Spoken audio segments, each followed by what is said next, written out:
ಆತ್ಮೀಯ ಪತ್ರಕರ್ತ ಮಿತ್ರರೇ, ಇಂದಿನ ಪತ್ರಿಕಾಗೋಷ್ಠಿಯ ಉದ್ದೇಶದ ಕುರಿತಂತೆ ವಿಷಯಗಳ ಮಾಹಿತಿ ತಮ್ಮ ಕೈಗೆ ಸೇರಿದೆ. ಕಳೆದ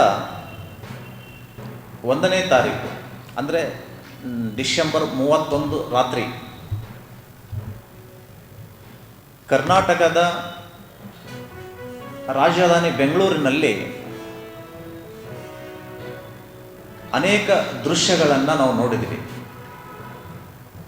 ಹೊಸ ವರ್ಷದ ಸಂಭ್ರಮಾಚರಣೆಯನ್ನು ನೆಪವಾಗಿರಿಸಿಕೊಂಡು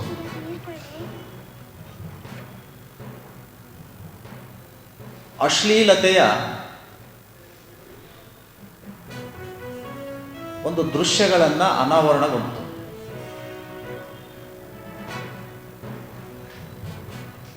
ಮಹಿಳೆಯರನ್ನ, ಯುವಕರನ್ನ ಬೇಕಾಬಿಟ್ಟಿಯಾಗಿ ಸ್ವೇಚ್ಛಾಚಾರ ಮಾಡಲಿಕ್ಕೆ ಇಲ್ಲಿಯ ಘನವೆತ್ತ ರಾಜ್ಯ ಸರ್ಕಾರ ಅದಕ್ಕೆ ಪರವಾನಗಿಯನ್ನು ಕೊಡ್ತದೆ. ಆ ಮೂಲಕ ಸಾವಿರಾರು ಕೋಟಿ ರೂಪಾಯಿಯ ಆದಾಯವನ್ನು ಈ ರಾಜ್ಯ ಸರ್ಕಾರ ಸಂಪಾದನೆ ಮಾಡಿಕೊಂಡು 195ನೇ ಜಯಂತ್ಯೋತ್ಸವ ಹಾಗೂ ನಿವೇಶನ ಮತ್ತು ವಸತಿ ರಹಿತರ ಪ್ರತಿನಿಧಿಗಳ ಸಮ್ಮೇಳನವನ್ನು 6ನೇ ತಾರೀಕಿನ ದಿವಸ ಕಲಬುರಗಿಯ ಕನ್ನಡ ಭವನದಲ್ಲಿ ಆಯೋಜನೆಯನ್ನು ಮಾಡಿರ್ತಕ್ಕಂಥದ್ದಿದೆ. ಇದಕ್ಕೆ ಉದ್ಘಾಟಕರು ಮಹಾನಗರ ಪಾಲಿಕೆಯ ಮಹಾಪೌರರು ಮತ್ತು ಈ ಕಾರ್ಯಕ್ರಮದಲ್ಲಿ ಉದ್ಘಾಟನೆಯನ್ನು ಮಾಡ್ತಾ ಇದ್ದಾರೆ. ಅದೇ ರೀತಿಯಾಗಿ ವಿಶೇಷ ಆಹ್ವಾನಿತರಾಗಿ ಉಪಮಹಾಪೌರರು ಮತ್ತು ನಮ್ಮ ಸ್ಲಮ್ ಜನರ ಸಂಘಟನೆ ಕರ್ನಾಟಕದ ರಾಜ್ಯಾಧ್ಯಕ್ಷರಾಗಿರ್ತಕ್ಕಂಥ ಐಸಾಕ್ ಅಮೃತರಾಜ್ ಸರ್ ಅವರು ಸಹಿತ ಆಗಮಿಸ್ತಾ ಇದ್ದಾರೆ.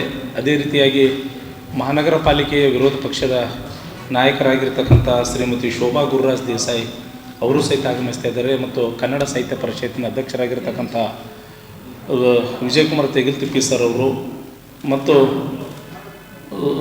ಕಾರ್ಯಕ್ರಮದಲ್ಲಿ ಮುಖ್ಯ ಅತಿಥಿಗಳಾಗಿ ಸುರೇಖಾ ಡಿ ಸಾಗರ್ ಮೇಡಮ್ ಅವರು ಮತ್ತು ನಮ್ಮ ಸಂಘಟನೆ ಗೌರವ ಅಧ್ಯಕ್ಷರಾಗಿರ್ತಕ್ಕಂಥ ಬಾಬುರಾವ್ ದಂಡಿಂಕರ್ ಸರ್ ಅವರು ಮತ್ತು ಕಾಂಗ್ರೆಸ್ ಪಕ್ಷದ ಜಿಲ್ಲಾ ಮುಖಂಡರಾಗಿರ್ತಕ್ಕಂಥ ನೀಲಕಂಠರಾವ್ ಮುಲ್ಗೆ ಸರ್ ಅವರು ಈ ಕಾರ್ಯಕ್ರಮದಲ್ಲಿ ಭಾಗವಹಿಸ್ತಾ ಇದ್ದಾರೆ. ಇದರ ಜೊತೆಗೇ ಕಲಬುರಗಿ ನಗರದಲ್ಲಿ ವಿವಿಧ ಕ್ಷೇತ್ರದಲ್ಲಿ ವಿಶೇಷವಾಗಿ ಮಹಿಳೆಯರು, ಅದು ಮನೆ ಕೆಲಸ ಮಾಡ್ತಕ್ಕಂಥ ಸಂಘಟನೆ ಆಗಿರ್ಬೋದು, ಸ್ಲಮ್ನಲ್ಲಿರ್ತಕ್ಕಂಥ ಸಂಘಟನೆ ಆಗಿರ್ಬೋದು, ಪೌರ ಕಾರ್ಮಿಕರ ಸಂಘಟನೆ ಆಗಿರ್ಬೋದು, ಅದೇ ರೀತಿಯಾಗಿ ಒಂದು ಮಹಿಳೆಯರ ಜೊತೆ ಮತ್ತು ಯುವತಿಯರ ಜೊತೆ ಕೆಲಸ ಮಾಡ್ತಕ್ಕಂಥ ಅಸಂಘಟಿತ ವಲಯದಲ್ಲಿ ಕೆಲಸ ಮಾಡ್ತಕ್ಕಂಥ ಮತ್ತು ದೇವದಾಸಿ ಮಹಿಳೆಯರಿಗೆ ವಿಮೋಚನೆ ಸಲುವಾಗಿ ಕೆಲಸ ಮಾಡಿರ್ತಕ್ಕಂಥ ಕೆಲವೊಂದಷ್ಟು ಜನ ಮಹಿಳೆಯರನ್ನು ನಮ್ಮ ಒಂದು ಸಂಪರ್ಕದಲ್ಲಿರ್ತಕ್ಕಂಥದ್ದು, ಕಲಬುರಗಿ ನಗರದ ವಿವಿಧ ವಾರ್ಡ್ಗಳಲ್ಲಿ ಕೆಲಸ ಮಾಡ್ತಕ್ಕಂಥ ಮಹಿಳಾ ಒಂದು ಸಂಘಟನೆ ಮುಖಂಡರು ಇರ್ಬೋದು, ಇವರೆಲ್ಲರನ್ನ ಆ ಒಂದು ಕಾರ್ಯಕ್ರಮದಲ್ಲಿ ಕರೆಸಿ ಅವರನ್ನು